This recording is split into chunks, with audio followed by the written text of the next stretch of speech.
Salam sejahtera untuk kita semua. Di video pembahasan kita kali ini, kita akan membahas mengenai sistem gerak. Materi ini dikhususkan untuk kamu yang berada di kelas 11 tingkatan SMA di semester ganjil pelajaran biologi. Untuk tahu informasi dan penjelasan materinya, yuk kita ikuti bersama-sama.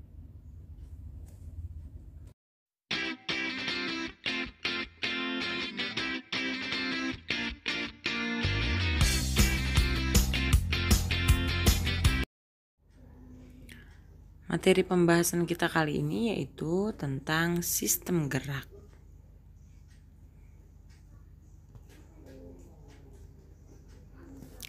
Nah, lihat di gambar ini. Kenapa ya bisa terjadi seperti ini? Kenapa kira-kira tulang manusia itu bisa patah?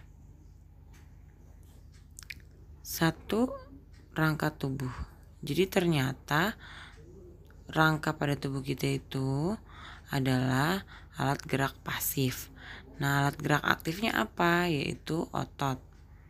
Nah, bisa bergerak rangka kita karena digerakkan oleh si otot tadi.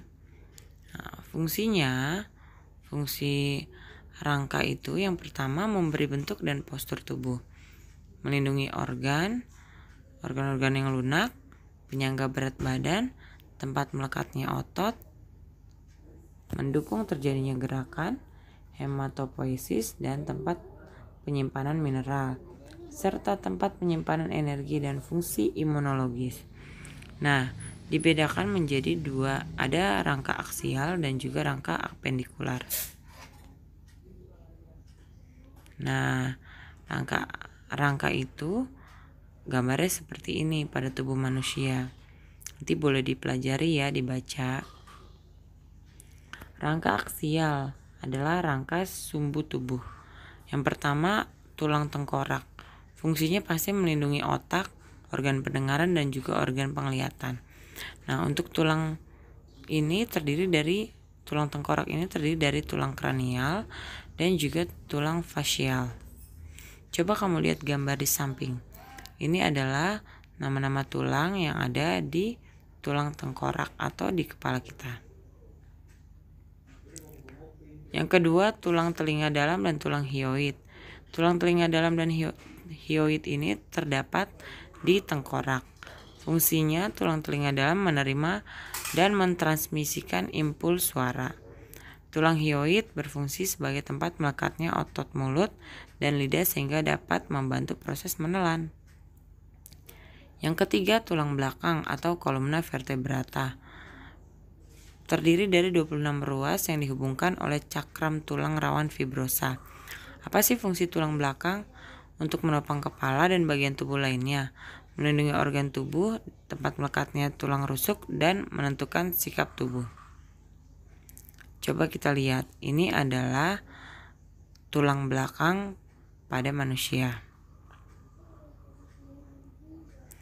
Tulang dada atau sternum dan tulang rusuk atau kosta ini adalah bagian yang keempat. Fungsinya untuk melindungi paru-paru dan jantung. Tulang ini terdiri dari 3 bagian. Ada manubrium sterni, corpus sterni, dan juga processus xiphoid. Nah, tulang rusuk ini dibedakan menjadi 3 macam. Ada tulang rusuk sejati, tulang rusuk palsu, dan juga tulang rusuk melayang. Ini adalah gambar dari tulang dada dan juga tulang rusuk. Kita bisa perhatikan nama-nama dan bagiannya ya.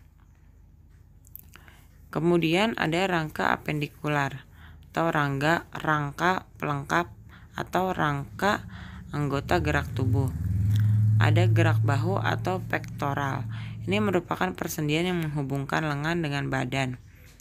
Ada belikat atau skapula dan juga ada selangka atau klavikula.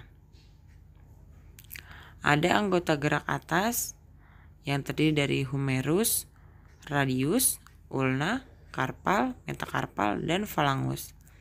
Ada juga gerak panggul atau pelvis. Ini untuk menyangga berat tubuh kita dan melindungi bagian dalam rongga pelvis. Terdiri atas ilium, pubis, dan juga ischium. Ini gambarnya yang tadi saya sebutkan ya.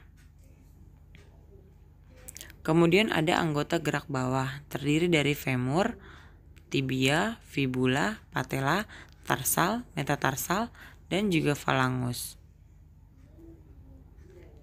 Yang kedua, ini adalah tulang. Yang pertama yang perlu ketahui dari tulang adalah strukturnya. Ternyata lapisan tulang dari arah luar ke dalam, susunannya ada perosteum, terdiri dari jaringan ikat fibrosa dan selapis osteoblast. Fungsinya tempat melekat otot rangka, memberi nutrisi untuk pertumbuhan tulang, dan juga bisa memperbaiki jaringan tulang yang rusak. Tulang kompak, lapisan yang strukturnya halus dan padat, sedikit berongga dan sangat kuat. Di sini mengandung zat kapur kalsium fosfat dan juga kalsium karbonat. Ada tulang spons. Lapisan teksturnya berongga seperti spons dan berisi sumsum merah. Sambil kita lihat gambar ya. Ada juga endosteum. Jaringan ikat areolar, vaskuler, dan melapisi rongga sumsum.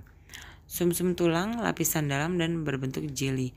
Fungsinya adalah untuk produksi sel darah merah, sel darah putih, dan juga keping darah.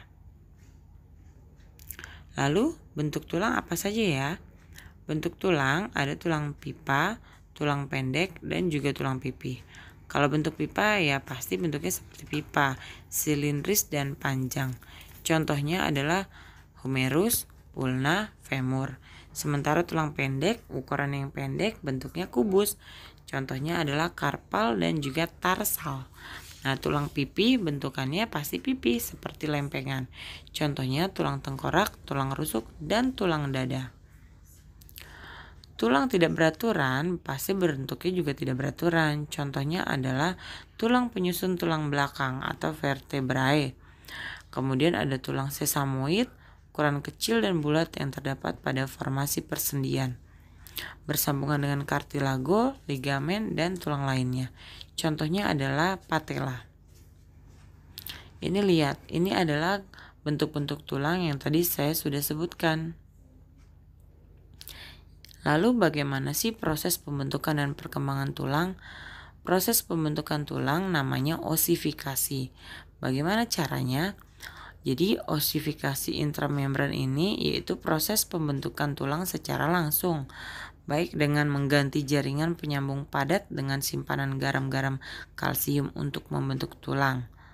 Prosesnya terjadi hanya satu kali, yaitu sel mesenkim, osteoblast, sekresi matrik organik atau osteoid, pengapuran osteoid, pembentukan lapisan matrik baru, dan tulang semakin tebal.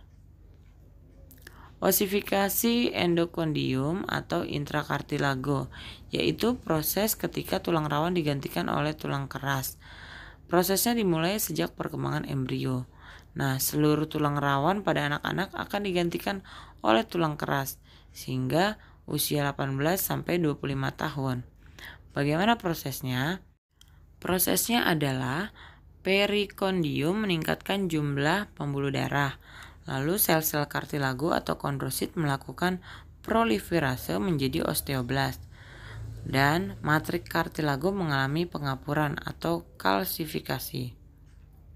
Ini kita lihat gambar osifikasi dan pertumbuhan tulang pipa ya. Lihat gambar dan ada keterangannya di sana. Kemudian yang keempat adalah faktor pertumbuhan tulang. Yang pertama faktor herediter atau hereditas atau genetik. Yang kedua faktor nutrisi. Yang ketiga faktor endokrin, yaitu pertumbuhan tulang dipengaruhi oleh hormon-hormon seperti hormon paratiroid atau PTH dan lain sebagainya. Yang keempat adalah faktor sistem saraf. Bagian ketiga, persendian atau artikulasi. Apa sih persendian? Persendian adalah hubungan antara dua tulang atau lebih, baik yang dapat digerakkan ataupun yang tidak dapat digerakkan. Nah, struktur persendian itu ada ligamen yang berfungsi untuk mencegah persendian sendi secara berlebihan dan membantu mengembalikan tulang ke posisi awalnya. Lalu ada kapsul sendi yang strukturnya tipis, kuat untuk menahan ligamen. Ada cairan sinovial, yaitu cairan pelumas agar gesekan berjalan lancar, halus, dan tidak menimbulkan rasa nyeri atau sakit. Ada juga tulang rawan hialin yang terdapat di ujung tulang sebagai bantalan sendi agar tidak nyeri saat bergerak. Dan ada bursa berupa katup kantung tertutup yang dilapisi membran sinovial. Coba kita lihat gambarnya. Ini ada sutura, yaitu persendian diartrosis pada tulang belakang.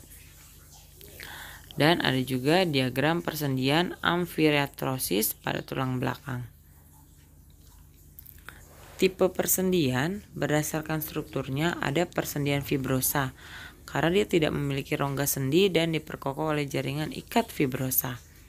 Yang kedua, persendian kartilago, tidak memiliki rongga sendi dan diperkokoh oleh jaringan kartilago. Yang ketiga, persendian sinovial, memiliki rongga sendi dan diperkokoh oleh jaringan ikat ligamen dan kapsul sendi. Nah, berdasarkan gerakan, sendi itu dibagi atas. Yang pertama, sendi sinartrosis atau sendi mati. Kenapa? Karena tidak bisa digerakkan. Jenis sendi ini yaitu ada sinartrosis sinfibriosis dihubungkan dengan jaringan ikat fibrosa, dan sinartrosis sinrokondrosis dihubungkan dengan jaringan tulang rawan hialin. Yang kedua adalah sendi amfiartrosis, pergerakannya terbatas akibat tekanan. Jenis sendi ini ada simfisis dihubungkan oleh kartilago, ada sindemosis dihubungkan oleh serabut dan ligamen, dan juga gomposis, senduk pada tulang bentuk kerucut.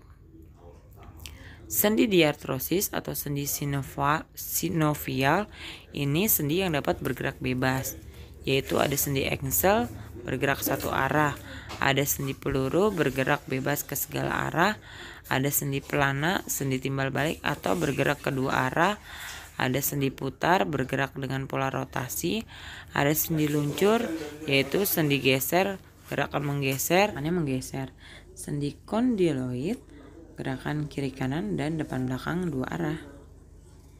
Nah, ini gambarnya kita perhatikan sesuai yang sudah saya jelaskan tadi ya. Yang keempat adalah otot rangka. Otot rangka adalah otot yang melekat pada tulang dan dapat bergerak secara aktif untuk menggerakkan tulang sehingga disebut dengan alat gerak aktif. Fungsinya untuk pergerakan, untuk menopang dan mempertahankan postur tubuh, dan juga produksi panas. Sifat otot rangka itu ada kontraktilitas dan juga eksitabilitas, ekstensibilitas, dan elastisitas. Ini adalah otot rangka pada tubuh. Bisa kita perhatikan bersama ya, tampak depan dan juga tampak belakang. Yang pertama, struktur otot rangka. Area otot rangka, kepala dan ekor otot disebut dengan tendon, merupakan jaringan ikat padat kuat. Ada empal otot, merupakan area bagian tengah otot yang menggelembung dan aktif dalam kontraksi. Nah, ini pengorganisasian jaringan otot rangka. Ada epimysium, ada fasciculus dibungkus perimysium, ada fasciculus yaitu susunan sel serat otot, atau myofibril plus sarkolema dibungkus endomysium. Dan juga ada myofibril yaitu myofilamen tebal dan myofilamen tipis. Ini adalah gambar dari struktur otot rangka. Ini adalah myofibril penyusun otot rangka. Ini adalah diagram struktur filamen penyusun myofibril. Yang kedua adalah mekanisme kerja otot.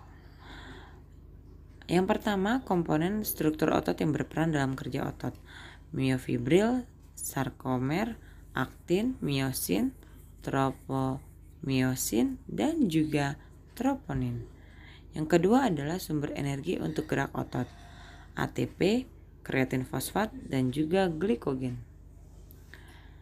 Lalu ada tahapan mekanisme kerja otot. Penerimaan impuls, ion kalsium Ca2+O keluar dari retikulum sarkoplasma. Ion Ca2+ terikat pada troponin, daerah aktif tropomiosin terbuka. Pembebasan energi dari ATP, maka miosin menarik aktin melalui daerah aktif tropomiosin, lalu otot memendek. Dan tidak ada impuls, berarti Ca2+ kembali ke retikulum sarkoplasma, kemudian troponin menutupi tropomiosin, akhirnya otot relaksasi. Cara kerja otot yang ketiga, yang pertama adalah otot antagonis, yaitu bekerjanya berlawanan sehingga menghasilkan gerakan yang berlawanan atau berbeda arah. Yang kedua adalah otot sinergis, adalah otot yang saling mendukung kerja satu dengan lain. Hasilnya adalah satu gerakan arah. Contohnya kerjasama otot-otot antar tulang rusuk saat menarik nafas. Ini kita perhatikan. Ini adalah gambar gerak antagonis pada tubuh yang berlawanan ya. Ada fleksi, ada ekstensi, dan lain sebagainya. Ini adalah gerak antagonis pada tubuh. Lalu gangguan sistem gerak. Yang pertama gangguan pada tulang. Fraktur adalah patah tulang.